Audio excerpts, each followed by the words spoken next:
বন্ধুরে, আল্লাহ যখন বান্দাকে সৃষ্টি করেছেন, তখন বান্দাকে আদর করে, যতন করে, মায়া করে নিজ হাতে বান্দাকে সৃষ্টি করেছেন। একটা পরিশুদ্ধ একটা কলম দিয়েছে, আত্মা দিয়েছে দুধের মতো সাদা। একটা গুনাহ যখন করে বান্দা, এই কলমের মধ্যে একটা কালো দাগ করে, আরেকটা গুনাহ করে, আরেকটা কালো দাগ করে, এইভাবে গুনাহ করতে করতে বান্দার অন্তরটা, কলমটা কালো দাগে বৃষ্টিতে আবরণ হয়ে যায়। তখন ভালো জিনিস তার ভালো লাগে না, তার কাছে কোরআন হাদিসের কোরআন ভালো লাগে না, আলেমুলামাদের কোরআন ভালো লাগে না, নবীজির কোরআন ভালো লাগে না, তার অন্তরে স্থাপন হয় না। তার দিলটা মরে গিয়েছে, তার কলবটা মরে গিয়েছে, অন্ধকারে বৃষ্টি হয়ে গেছে। এই অন্ধকার বৃষ্টি কলবটাকে পরিষ্কার করার জন্য আল্লাহ পাক রব্বুল আলামিন কুরআনুল কারীমের মধ্যে বলে যে তোমরা আমি আল্লাহকে স্মরণ করো, আমি আল্লাহর জিকির করো। আমি আল্লাহ পাক রব্বুল আলামিনকে যখন স্মরণ করবে, আমি আল্লাহ পাকের জিকিরের কলমের মধ্যে যখন ধাক্কা দিবে, তখন এই কলম থেকে গুনাহগুলো ঝরে আবার এই কলমটা দুধের মতো সাদা হবে। এখন জিকিরগুলা কি নিয়মে করবে রে বান্দা, কিভাবে করবে, কোন পন্থায় করবে, কোন তরিকায় করবে, এটা সঠিক রিজাল্ট, সঠিক সাজেশন জানার জন্য তোমরা চলে যাও আল্লাহর ওলিদের দরবারে। বলুন সুবহানাল্লাহ। আল্লাহর ওলিদের দরবারে যাও, আল্লাহর ওলিদের সহবতে যাও। আল্লাহর ওলিদের সহবতে আল্লাহর ওলিগণ সেই মুরিদের দিকে হক্কানি আল্লাহর ওলিগণ, হক্কানি মুরিদগণ, হক্কানি আল্লাহর ওলিগণ মুরিদের কলবের দিকে তাকায় থাকে।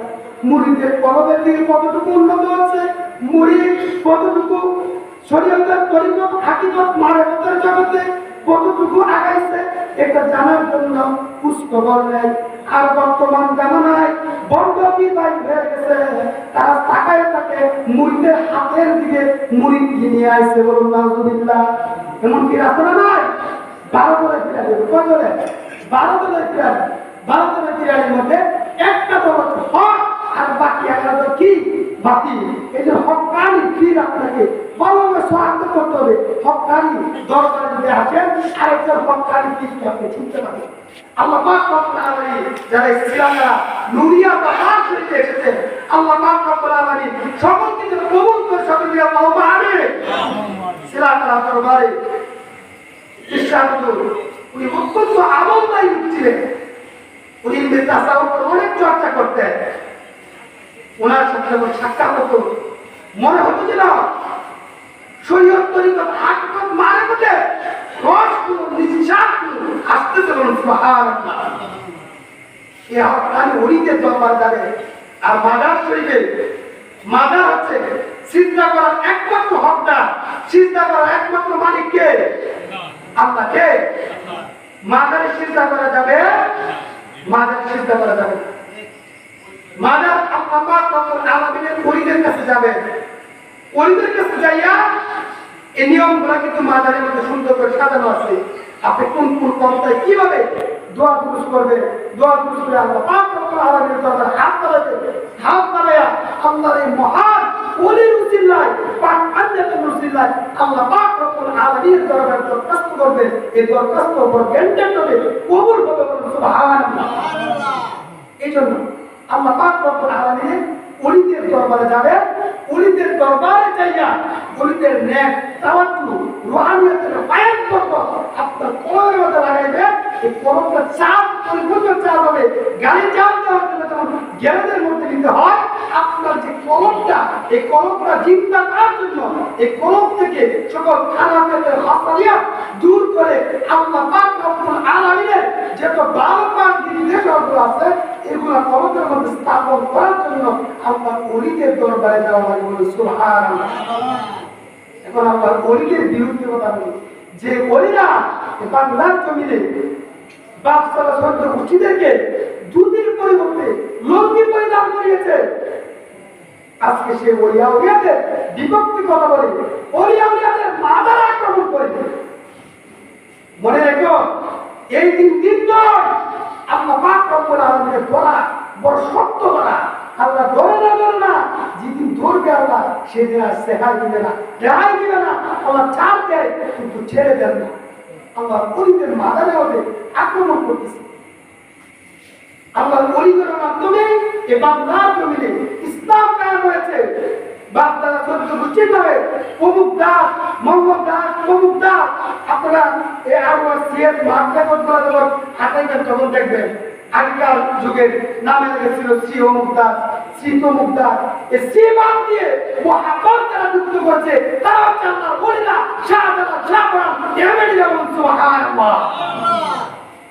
ইসুদের আজকাল ভাষা, যে ইসুদের আজকাল ভাষা যখন যুদ্ধ শুরু হয়ে গেল, যুদ্ধ শুরু হওয়ার পর এই গুরু গোবিন্দ কি করলেন, যুদ্ধকে কিভাবে ঠেকানো যায় এই জন্য উলঙ্গ 10 জন যুবতী নারীকে উলঙ্গ করে মুসলমানদের সামনে ছেড়ে দিতে বলেন। শাহজালাল বলে হাই হাই, সামনে অগ্রসর হওয়া যাবে না, এই মোকাবেলা আমরা কিভাবে করব? সৈয়দ আহমদ ইসুদারাজ কেল্লা শাহ রহমাতুল্লাহি আলাইহি বলে আমাকে যদি অনুমতি দেন তাহলে আমি যুদ্ধ করব। শাহজালাল বলে কিভাবে যুদ্ধ করবে? হ্যাঁ যুদ্ধ করবে কথা ঠিক আছে, কিন্তু এই উলঙ্গ বেগানা নারীর দিকে তাকানো যাবে না, তাহলে আমাদেরকে বেলায়েতের যে পাওয়ার, এই বেলায়েতের পাওয়ার বিলীন হয়ে যাবে। ইসুদারাজ কেল্লা শাহ আচ্ছা ঠিক আছে। আর রাজা পূর্ববঙ্গ মনে করলেন যে মুসলমানদেরকে দেখাইতে হয়, মুসলমানদের যে বেলায়েতের পাওয়ার, এই বেলায়েতের পাওয়ারের মধ্যে আক্রমণ করতে হবে। মুসলমানদের কাছ থেকে যদি বেলায়েতের পাওয়ার চলে যায় তাহলে মুসলমানদেরকে গায়েব করা সম্ভব। সৈয়দ আহমদ ইসুদারাজ কেল্লা শাহ রহমাতুল্লাহি আলাইহি বলেন আমাকে যদি অনুমতি দেন তাহলে আমি যুদ্ধ করব। বলে অনুমতি দেওয়া হলো। তো বেগানা নারীর দিকে, এই উলঙ্গ নারীর দিকে তাকানো যাবে না। বলে ঠিক আছে। সৈয়দ আহমদ ইসুদারাজ কেল্লা শাহ বলেন আমাকে তরবারিটা দেন। তরবারিটা হাতের মধ্যে নিলে ও বন্ধুরে, ও ভাই বাবা, আল্লাহ ওলিদের কেরামত বুঝা বড় তাই কে বুঝিতে পারে আল্লাহর ওলির শান। আরে চুরকে ধরে ওলি বানায়, মাইয়া মানুষ পুরুষ বানায়, বাগদাদের মাজার কে বুঝিতে পারে আমার ওলি আল্লাহর শান। আল্লাহ ওলিগণের শান বুঝা বড় দায় রে বন্ধু। সৈয়দ আহমদ ইসুদারাজ কেল্লা শাহ বাপি চুল ছিল, এই বাপি চুলগুলোকে এইভাবে উনি পিছন দিকে আনছেন, সামনের দিকে আনিয়া তরবারি কাঁধের মধ্যে নিয়া কল্লাটার মধ্যে একটা কোপ দিয়া কল্লাটা আলাদা করে ফেললেন। বলুন সুবহানাল্লাহ। কল্লাটা আলাদা করে ফেললেন, কল্লাটা একদিকে পড়ে গেলেন। সৈয়দ আহমদ ইসুদারাজ কেল্লা শাহ ওই কল্লা ছাড়া পড়ে নিয়ে সামনে অগ্রসর হলেন। এমন বেগানা উলঙ্গ নারীদেরকে কচুরি পানার মতো কাঁদতে শুরু করলেন। বলে সুবহানাল্লাহ। কচুরি পানার মতো কাঁদতে শুরু করলেন।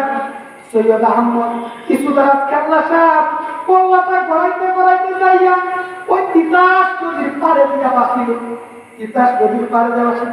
তিতাসে বাসিল রে কেল্লা, তিতাসে বাসিল জল্লাগনের জ্বালায় উঠা, জল্লাগনের জ্বালায় উঠা করম পুরা ছিল রে, কি মহিমা জানে কেল্লা রে। আরে তিতাসে বাসিল রে কেল্লা, তিতাসে বাসিল জল্লাগনের জ্বালায় উঠা করম পুরা ছিল রে, কি মহিমা জানে কেল্লা রে। সৈয়দ আহমদ ইসুদারাজ কেল্লা শাহ কল্লাটা বাঁচতে বাঁচতে তিতাস নদী দিয়ে আসতেছে। এখন হিন্দু লোক জার্মান মাছ মারতেছে। আরে এত হিন্দু বলতো খ্রিস্টান মুসলমান সব মানে হাত বাঁচানি করে সব সাথে। আগে দেখা হিন্দু ছাড়া না দিতেছে হিন্দুরা কাছে চুল কাটতো, আর মুসলিমরা কাছে চুল কাটতে আর বেয়ে বাবা মুসলমানের লাগাতে না দিতে। যাই হোক বলতেছিলাম ওই জালিমেরা হিন্দু ব্রাহ্মণ উনি কি করতেছেন, মাছ তুলতেছেন জাল দিয়া। হঠাৎ করে দেখে জালের মধ্যে একটা কল্লা বাইসা উঠতেছে। কল্লা বাইসা উঠছে। কল্লাটা দাঁড়ে আনবে, কল্লাটা যখন কাছে আনছে এই কল্লাটার মাঝে মুখ লাগাইয়া শুনে কল্লাটা বলতেছে লা ইলাহা ইন্নাল্লাহু মুহাম্মাদুর রাসূলুল্লাহ সাল্লাল্লাহু আলাইহি ওয়াসাল্লাম ওই কেল্লার সাথে সাথে ওই লোকটা পড়ে নিলেন লা ইলাহা ইল্লাল্লাহু মুহাম্মাদুর রাসূলুল্লাহ সাল্লাল্লাহু আলাইহি ওয়াসাল্লাম। সৈয়দ আহমদ ইসুদারাজ কেল্লা শাহ যে কাদেমরা ছিল মাদারে, এরা পুরোপুরুষ হিন্দু ছিল। এগুলি কেরামত থেকে তারা মুসলমান দলে মুসলমান হইতে শুরু করলো। ও বন্ধুরে, আল্লাহ পাক রব্বুল আলামিন ওলিদের কেরামত, ওলিদের বেলায়াত পূজার মতো পাওয়ার মতো শক্তি সবাইকে আল্লাহ দান করে না। যাদের কবরে হেদায়েত নাই, হেদায়েত নসিব হয় না, যারা কবর পুরা আল্লাহর ওলিদের সামনে বেয়াদবি করে, তাদের এই কবর পুরাদেরকে আল্লাহ পাক রব্বুল আলামিন এই সম্মান বোঝার মতো কেন দান করে না? ও বন্ধুরে, বেলায়াত নবুয়তের দরজা বন্ধ। আল্লাহ পাক রব্বুল আলামিন বলেন, তার রাসূল বলেন, আনা খাতামুন নাবিয়্যিনা নাবিয়্যা বাদি, আমি সর্বশেষ নবী, আমার পরে কোনো নবী নাই। এখন কাদিয়ানা কি কয়? নবী বলে নবী বলে আল্লাহ বলেন, নবীর পরে নবী নাই, সংসদে আইন চাই। বলেন, নবীর পরে নবী নাই, সংসদে আইন চাই। আমাদের নবী হচ্ছে খাতামুন নাবিয়্যিন, সর্বশেষ নবী। আমার নবীর মাধ্যমে আল্লাহ পাক রব্বুল আলামিন এই দ্বীনটাকে, দিন ইসলামটাকে পূর্ণাঙ্গ করে নবীর মাধ্যমে খতম করেছেন। আর কোন নবী আসবে না। কিন্তু আল্লাহ পাক রব্বুল আলামিন বলেন, নবী আসবে না কথা ঠিক আছে, কিন্তু বেলায়েতের দরজা কিয়ামত পর্যন্ত খোলা থাকবে। বলে সুবহানাল্লাহ। বেলায়েতের দরজা কিয়ামত পর্যন্ত খোলা থাকবে। আপনি যদি রিয়াজত সাধনা করে ওলিদের সহমত থেকে, ওলিদের পদতলে থেকে যদি আপনার জীবন গড়াতে পারেন, আজকে ইসলামা নুরিয়া প্রবাস থেকে আমি পাবি মাওলানা বাইতুল্লাহ বাইজি কিশোরগঞ্জ শহর থেকে এই মেসেজটা দিতে যাচ্ছি। বস্তানি খানকা শরীফ থেকে এই মেসেজটা দিতে যাচ্ছি।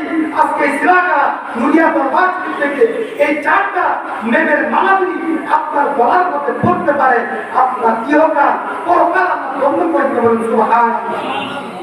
ও বন্ধুরে, চারটা প্রেমের মালা যদি গলায় লাগাইতে পারো, তাহলে ইহকালে শান্তি, পরকালে মুক্তি দিবেন। এই চারটা প্রেমের মালা কি?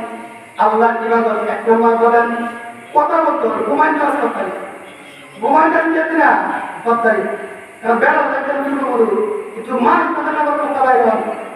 একবার দুধে কুবস করতেছে, কুবস করতেছে, বস করার পর পরে দেয় চোখ খুলে দেয়, সামনে মানুষ নাই। কি নাই? মানুষ নাই। পরে একটা লোক এখন আমাদের স্টেজের পুরো আমাদের বই কাঁদতেছে। কত দায়ক মানুষ থাকলে একটা আসন তো হয়েছি যে আমার অসুবিধা কাঁদবে।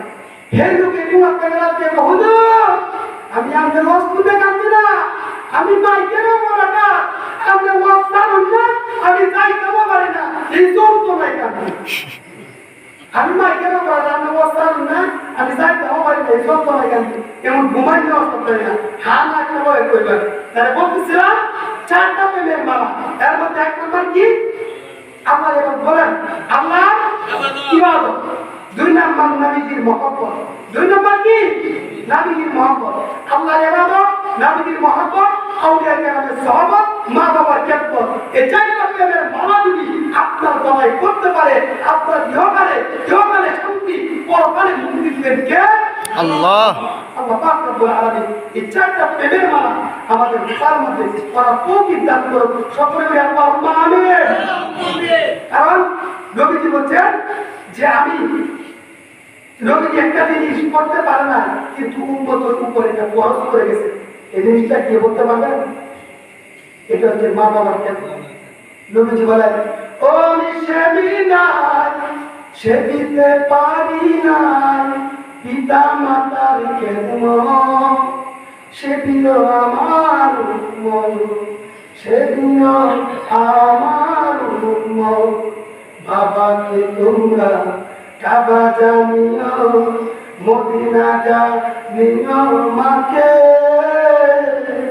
যদি গো তারা বেঁচে থাকে ভাবাকে তোমরা ঢাবা জানিও মদিনা জানিও মাকে যদি গো তারা বেঁচে থাকে আমি সেদিনে পারি নাই পিতা মাতার কেতম সেদিন আমার বাবা গো বাবা বাবা গো বাবা ও কুমড়ালি দিলটা এখন নরম করে দেবে আমার পরিদের দরবারে আসছেন মহান মুর্শিদ আধ্যাত্মিক জগতের প্রিয় মোকাম্মেল আধ্যাত্মিক জগতের বাবাকে হারাইছে এ বাবা কথা স্মরণ করিয়া আর বলি জন্মদাতা পিতা মাতাকে হারাইছে এই বাবার কথা স্মরণ করিয়া